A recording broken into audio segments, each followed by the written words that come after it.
अरे सुमी, तुम्हारा फोन बज रहा है भाई। आती हूँ।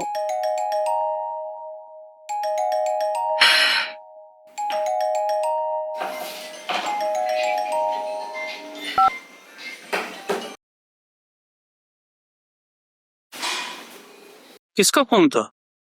पापा का। तो बात क्यों नहीं की? क्या बात करो देव, आजकल तो बस फोन उठाते ही पापा जब देखो शिकायतें करते रहते हैं। एक बात कहो सुमी, लोग कहते हैं कि बुढ़ापे में इंसान बच्चा बन जाता है, और फिर तुम्हारे पिताजी तो 75 साल पूरे कर चुके हैं। इस उम्र में तो लोग इसी तरह से व्यवहार करते हैं, बच्चों की तरह से। और फिर क्या पता कि उन्हें कोई जरूरी काम हो।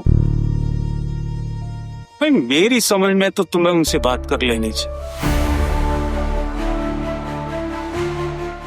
सही कहते हैं।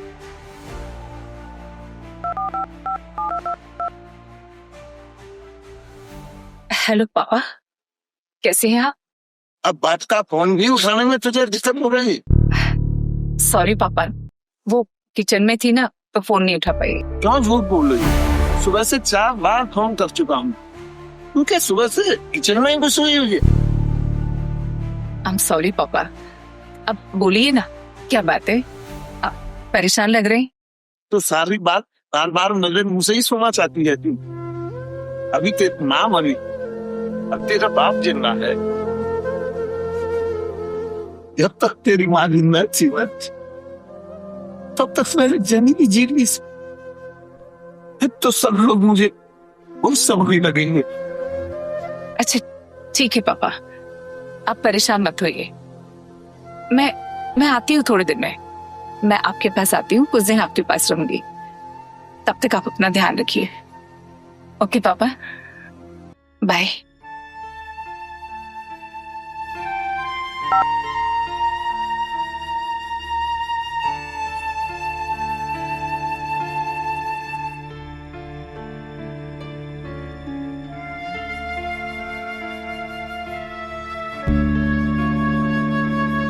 क्या हुआ सुम? पता नहीं, मैं तो बड़ी उलझन में फंस गई हूँ।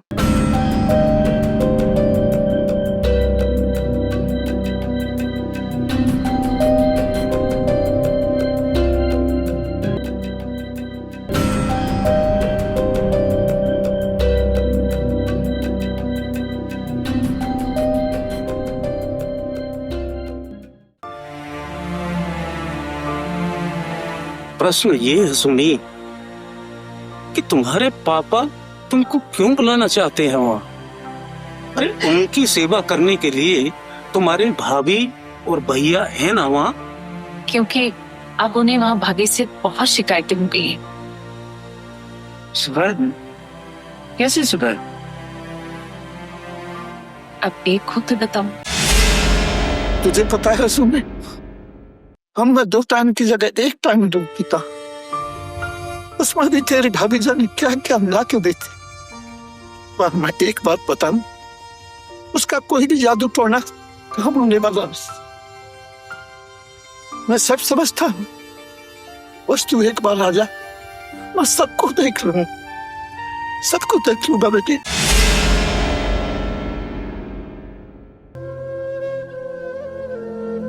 पापा की रोज रोज की शिकायतें सुन के अब तो मेरा भी दिमाग खराब होने लगा है। कहीं दिव्या भाभी सच में तो नहीं बदल रही?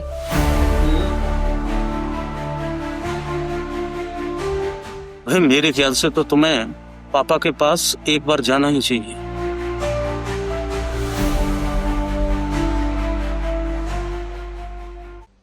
अब तुझे क्या बताऊं सब, अब तो जिंदगी के दिन गिन के काम रहा। किसकी छीन नहीं ले पापा लगेगा, सब में लगेगा। फिर पापा सुने बेटा, पापा अरे दीदी, दीदी भाभी, ओ दीदी।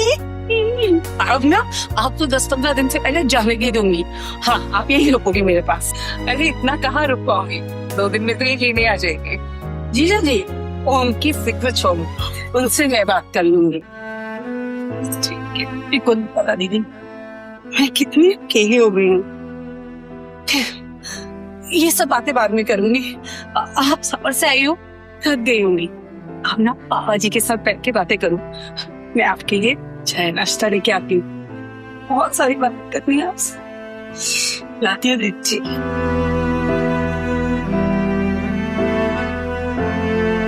रास्तों की भी सुन लेता है।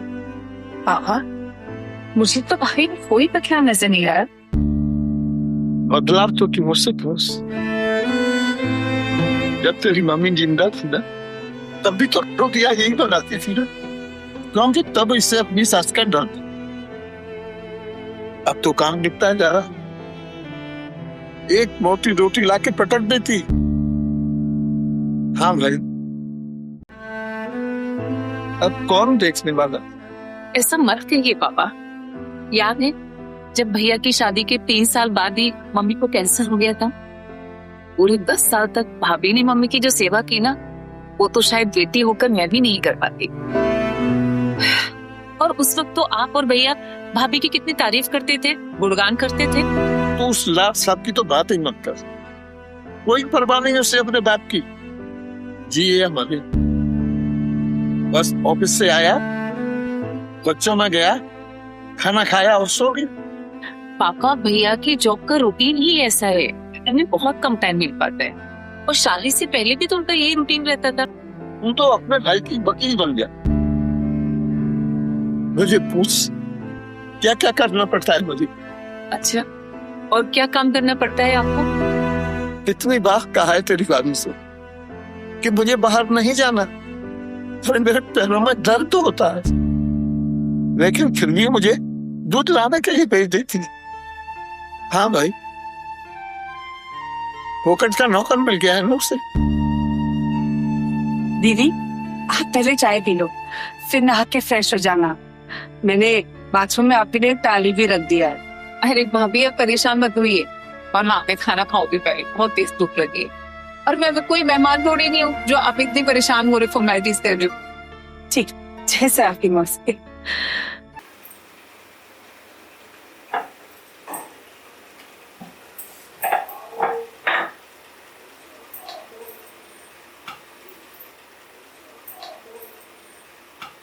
अरे वाह भाभी, आप तो खाना भी बना रही है। हमने बस फटाफट आपकी थाली लगा दे। आपकी पसंद की दाल बनाई है, गर्मा गर्म रोटी के साथ खाओगी तो मजा आ जाएगा। अरे मैं लगा लेती हूँ, अपनी भी और पापा की भी। अच्छा, तो फिर मैं पापा जी की भी रोटी बना देती हूँ। अरे ये रोटियां सिक तो गई है, मैं इन्हीं में से पापा की भी लगा देती हूँ। नहीं दीदी, पापा की मैं अलग से रोटी बनाती हूँ। क्यों? वो ऐसा है ना कि पहले तो पापा की खुराक अच्छी थी, लेकिन आपकी खुराक बहुत कम हो गई है। ऐसे में वो सिर्फ अब एक रोटी खाते हैं, इसलिए मैं कोशिश करती हूँ कि उनकी रोटी थोड़ी मोटी बना दूं। सेकी तो रोटी खाते हैं, एक रोटी थोड़ी मोटी बना देती हूं उनके लिए।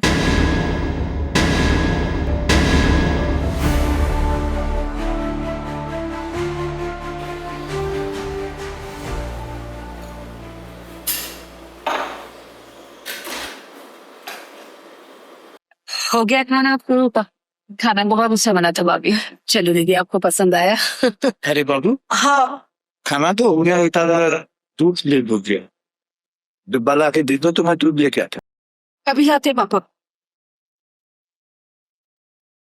देख लिया कितनी मोटी रोटी बनाई थी। क्या पापा, आप दिया। ये लीजिए पापा जी, परसों ने गाय की रोटी ली तो वो भी आपका से। बस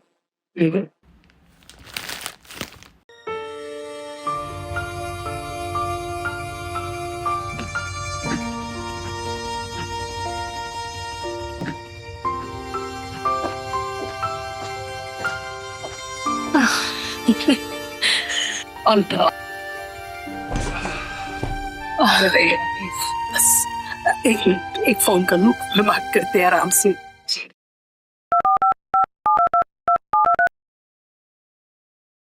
तो हेलो अंकल जी, प्रणाम। हाँ, पापा निकल गए जी। मैं रोज फोन करूंगी अंकल। ठीक है जी, प्रणाम। ये किसको फोन किया है भाभी? अरे पापा जी की फ्रेंड है ना, शर्मा अंकल, उन्हें किया था। आप तो जानते ही दीदी, मम्मी जी के जाने के बाद पापा ने घर से बाहर निकलना बिल्कुल बंद कर दिया था। बस गुमसुम यूं घर में बैठे रहते थे।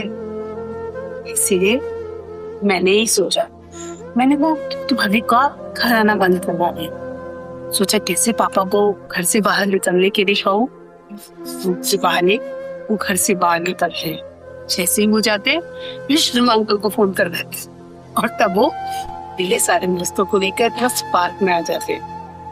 पापा जी भी उनके साथ रिश्ते आधा घंटा बैठे थे। घर आते ना, सबसे मिलकर मूड अच्छा है। आप बता, सही है ना?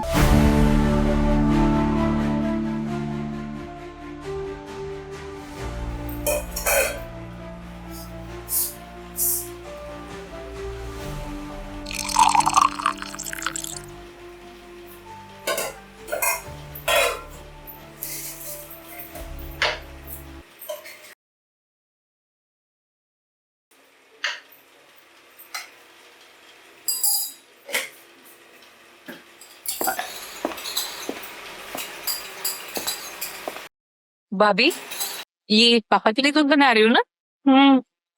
तो इसमें आपने ये क्या मिलाया? दीदी, आजकल पापा जी ना बड़ी मुश्किल से एक ही बार दूध लेते हैं। पहले तो ना दूध के साथ अखरोट और बादाम ले लेते थे, वो भी बंद कर दिया है। और ऐसे में ना उन्हें कब्ज होने का डर रहता है, इसलिए मैं कोशिश करती हूँ कि मैं अखरोट और बादाम का चूरा मिला के उन्हें दे दूं। कुछ तो पहुंचेगा ना उनके पेट में। काश आप भाभी को समझ पाते, वो कितना सोचते हैं आपके बारे में, कितना कुछ कर रही हैं आपके लिए। मुझे समझाने की जरूरत नहीं है। कहते हैं अपनी भाभी से कि उसके बिना यहाँ पर कोई काम रुकने वाला नहीं। अब जाना चाहती है ना, तो अपनी माँ के घर चले जा। पापा, ये क्या कह रहे हैं आप? देखो, सब सुन लिया भाभी ने, कितना बुरा लग रहा होगा उन्हें। आप नहीं समझेंगे।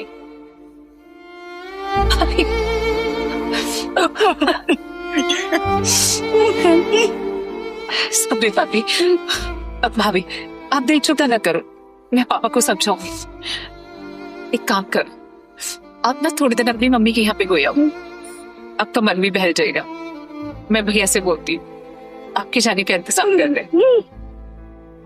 सब ठीक हो जाएगा भाभी। आप पैकिंग करो, मैं भैया से बात करती हूँ।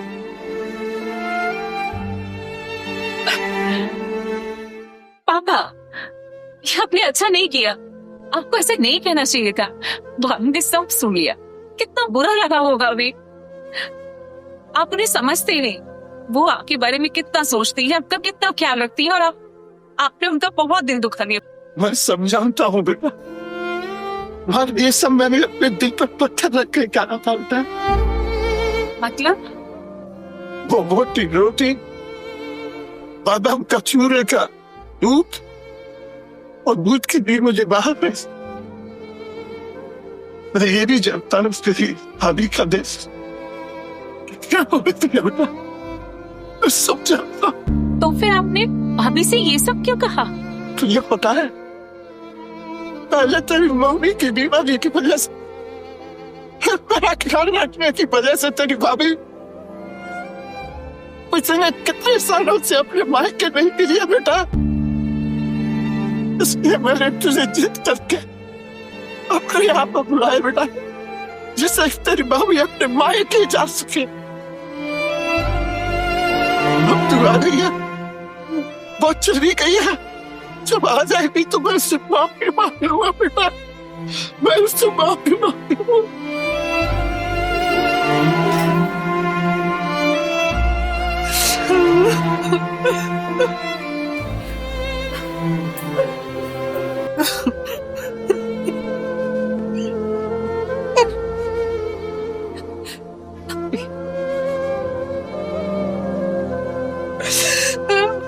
पापा, रोके नहीं बेटी।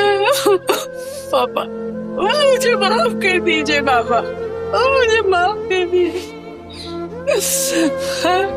मैंने आपके बारे में न जाने क्या सोच लिया, और आप मेरे लिए क्या सोच रहे थे? बेटा, और बहन बेटी समय समय पर अपने भाई के नहीं जाए ना तो भाई भतीजे से उनका रिश्ते तुझे भूल जाएंगे बेटा। आप सही कहते हो पापा। सरकार बंटवारे के लिए लाख कानून बना ले, कोई भी बेटी अपने बाप की संपत्ति लेने के लिए नहीं आती है, वो सिर्फ मायके आती है प्यार और सम्मान के लिए।